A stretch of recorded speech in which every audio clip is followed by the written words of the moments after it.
Okay, shall we move on to Trump and his approval rating? I think these two things tie in. I really do. Certainly. I think there's been a, we talked a lot about that vibe shift from November. When do you think the vibe shift peaked? February? What do you want to say? I would say February 1st. That was before true Doge idiocy started to set in. Okay, I'll give you that. Right? Yeah, so around it was like, there. it was 10 days, 9 days into the first Trump administration. We had the ceasefire in Gaza, right? So we could peace post. We had Elon was around. There were the executive orders. There was the general vibe. Like, okay, and then by around mid-Feb, that's when I think things really started to shift. Let's go ahead and then talk about Trump's approval rating. So Trump, as we talked about often in the early days, the first month or so, he was doing pretty well. He was the highest ever for him, He was standing strong on the economy. He seemed to be doing incredibly well on immigration. Things have now taken a pretty significant turn for him. And in the same trend line that we saw for Joe Biden after the withdrawal from Afghanistan, except this one is just a mere 80-some days into his first term. Let's take a listen to Harry Enton. He breaks a lot of it down.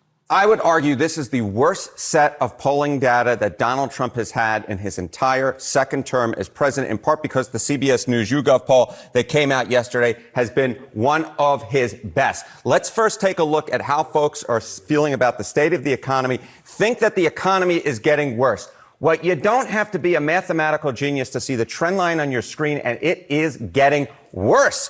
More folks are feeling the economy is going southward. Back in November, it was just 42% of Americans who said the economy is getting worse. You jump forward to February, 49%. You jump forward to March, 51%. Now look at this number. 53%, the clear majority of Americans think that the economy is getting worse. Donald Trump wants to say, don't blame me if you're upset with the state of the economy. Blame the other guy.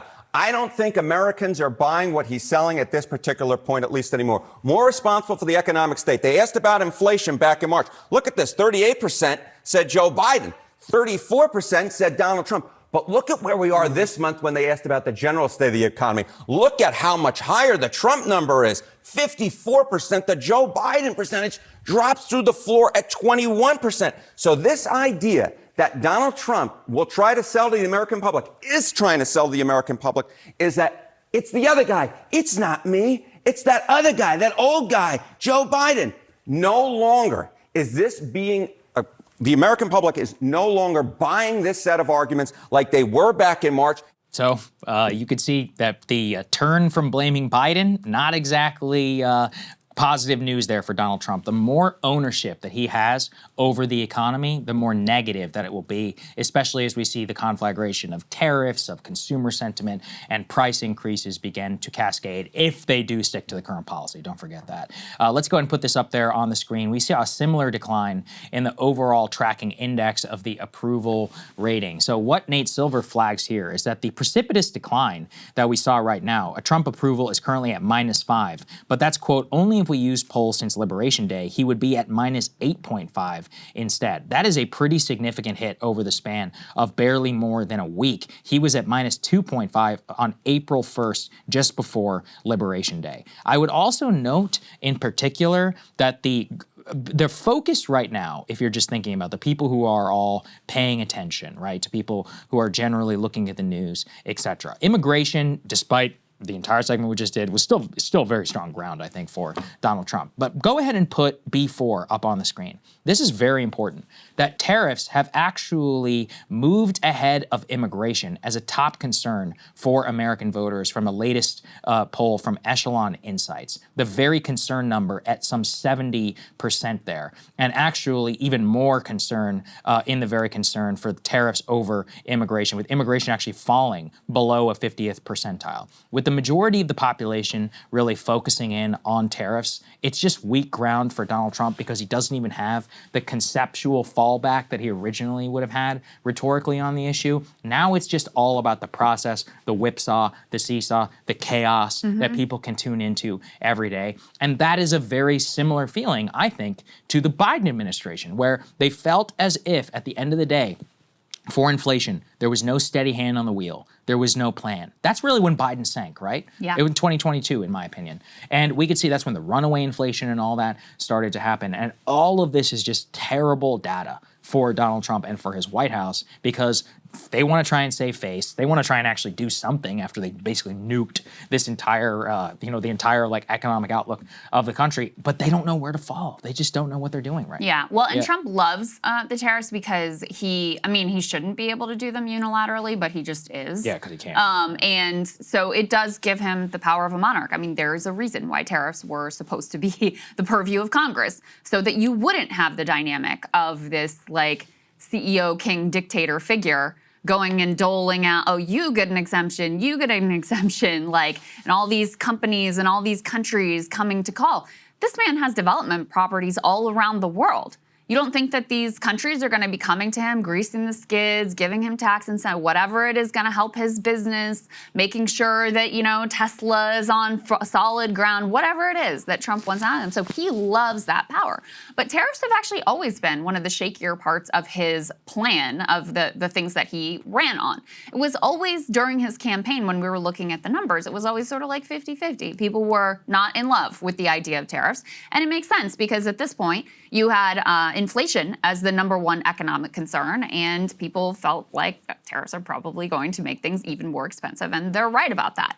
In some of that CBS News YouGov polling, they asked people, who do you think is going to benefit from Trump's trade and tariff policies? Number one answer, 74%, the wealthy. Number two answer, 71%, large corporations. The next one down, 50%, so big drop, is U.S. auto industry, which we'll talk more about in the next block.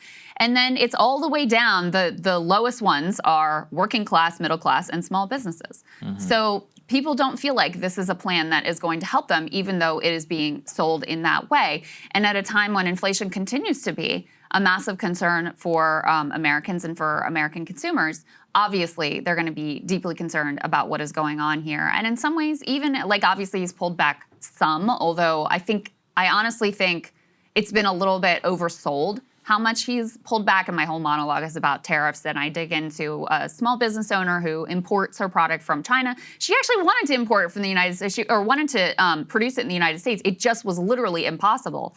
And the 145% China tariffs, they will destroy her business. Like there is no way that she can survive. And she is one of many. So, but even if Trump rolls back on even more of the tariffs and makes all these deals and declares victory, art of the deal, whatever, I do think in a lot of ways the damage has already been done. And I do think it is somewhat analogous to, even though I still support Biden having gotten out of Afghanistan, there's just no denying that there was a massive hit to his approval rating he never recovered from. And I do think it's analogous. Like the honeymoon is over for Trump. The vibe shift has vibe shifted again.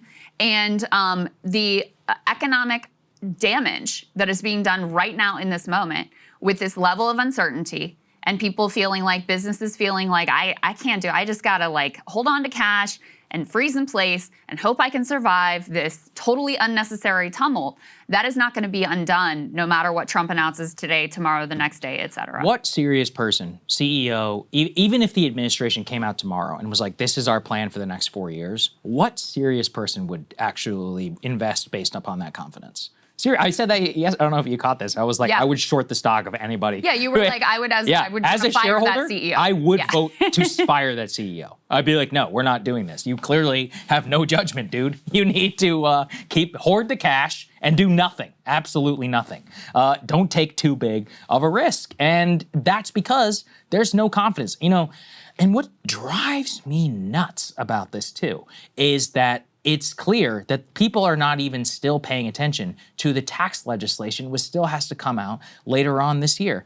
And there is no really positive sign for Donald Trump in the next, I would say, 9 months. We have the tariffs. That is going to dominate the news. Elon and all that. Doge is basically, it's still around, but it's not really like the number one concern. So you've got this immigration stuff, a front page story on literally every, across the paper in every country, probably the number one thing that most people will hear about if they are politically engaged. Tariffs is going to be number one and or number two that they're generally, who they're generally engaging with. Well, what else is on the horizon? The only next major thing that we can predict on the horizon is the tax legislation. We know from baseline the tax legislation is going to be crazy unpopular. There's not even an argument about it. It's just period. And most Republicans will admit that with a straight face. There's really nothing you can do. And also Trump said, I want to cut $1 trillion. So it's kind of like with Biden, where we can look ahead to whatever is going to come next. We know no major piece of legislation is going to pass the Senate or the House of Representatives before this tax bill. We know that it has to happen in the next several months. So the next flagship piece of legislation after this whole economy and tariff situation is going to be a major tax cut for corporations and $1 trillion.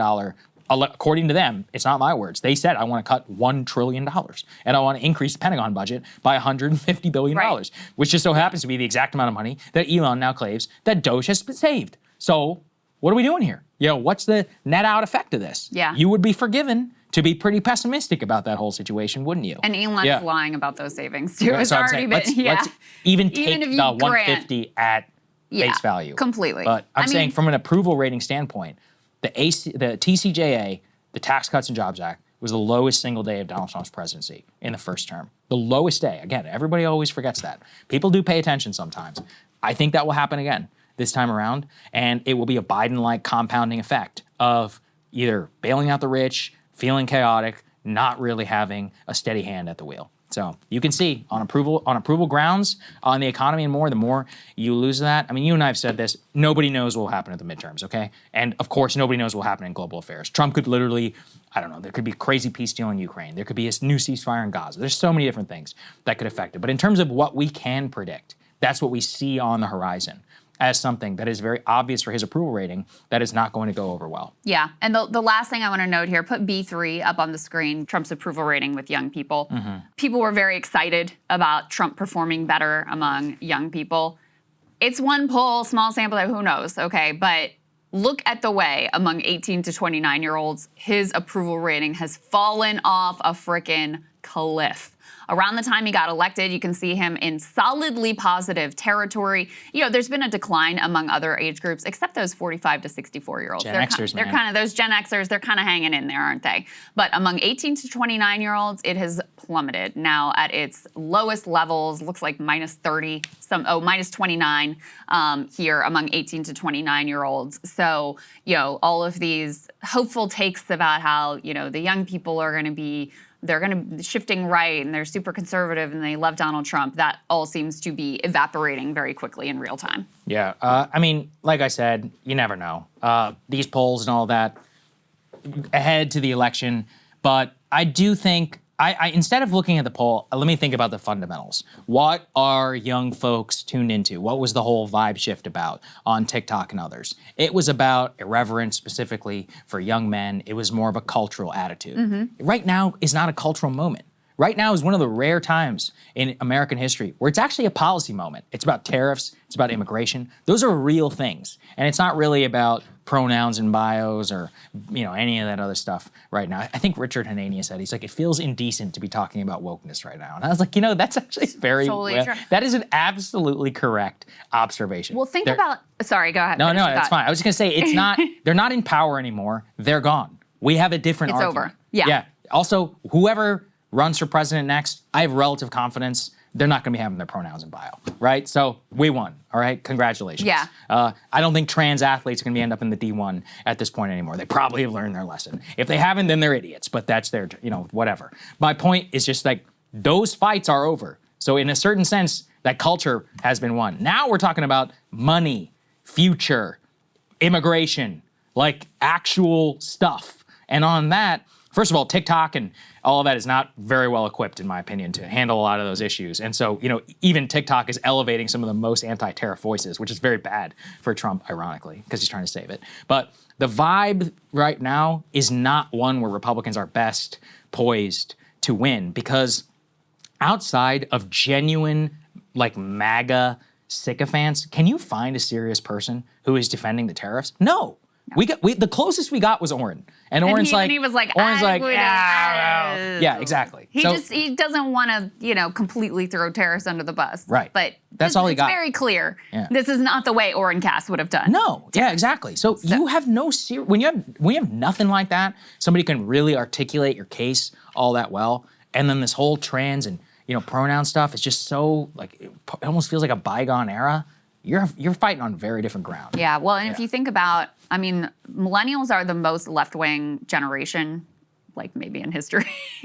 And you think about what were their formative experiences. It was the Iraq War, and it was the Great Recession. You know, it was people coming out of college to an economic catastrophe. And the way that set the entire generation back significantly in terms of being able to achieve the milestones that their parents had been able to achieve, you know, family and being able to get married and being able to buy a house, those sorts of things were all pushed into the future because of the economic calamity that met millennials when they were, you know, just coming into the workforce and graduating from college, et cetera. And so if you have a similar dynamic with Gen Z, I don't think they're going to be in love with the party that is in power while all of that is happening. Hey, if you like that video, hit the like button or leave a comment below. It really helps get the show to more people. And if you'd like to get the full show ad-free and in your inbox every morning, you can sign up at breakingpoints.com. That's right. Get the full show, help support the future of independent media at breakingpoints.com.